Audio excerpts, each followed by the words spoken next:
So we discussed binary search algorithm in an iterative manner in the previous video. Okay. Now let's think what other optimizations we can do.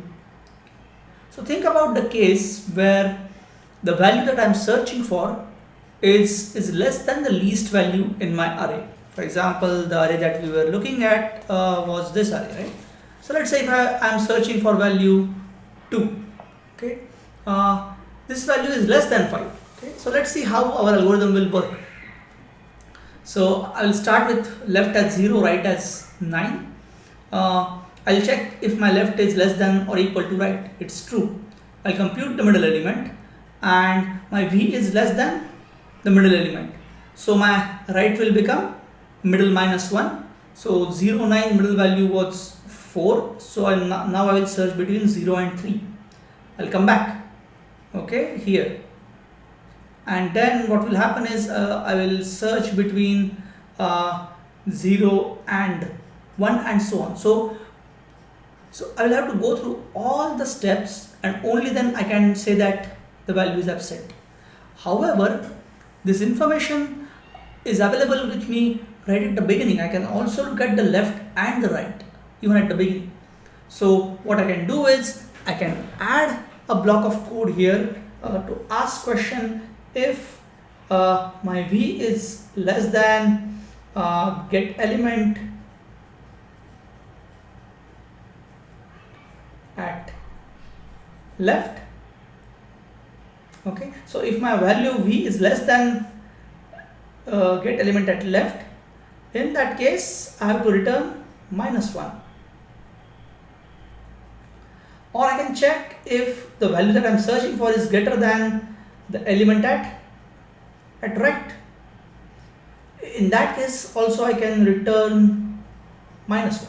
Okay, so out of these two, which one is a better way to code this algorithm? Okay, which one would be better? Okay, and there is no clear straightforward answer. Okay, so in our previous read only method we did not check the given value v with the extreme values in our array. Without that we started executing our loop, versus now we are saying that, oh, first check the value with the extreme values in our array.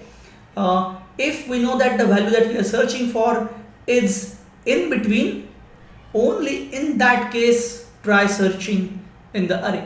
Okay, so that's where the understanding about your particular application and understanding the distribution of values comes in picture.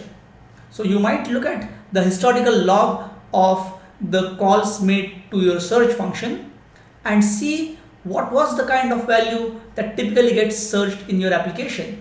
Does it happen that most of the time the value that you are searching for is actually found in the array? Okay? Or most of the time the value that you search for is between these ranges. Okay, in that case this block is unnecessary. You don't have to pay this cost every time.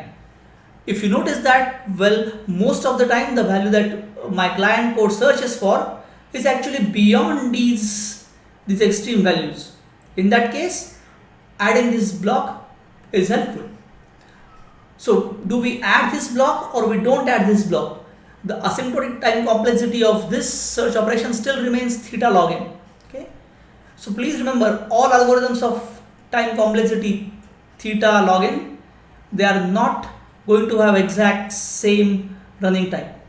They are not exactly same for a particular application. Okay, so depending on how you observe the distribution of values for your particular application, certain optimizations might pay off, certain optimizations might not pay off. Okay, but still it doesn't change the asymptotic time complexity.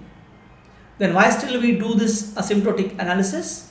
Because it gives us the overall trend. Okay, so whether we add this block or not, whether we know the particular distribution of results for our search or not, in general binary search would perform far better than the linear search. Okay, that's what we know from the asymptotic time complexity analysis.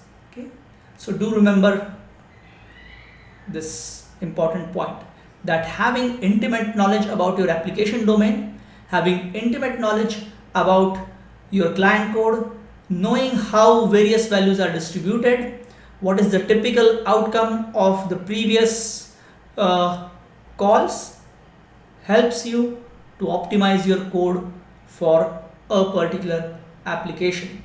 So please don't underestimate the domain knowledge. Okay, that is very important while writing your code.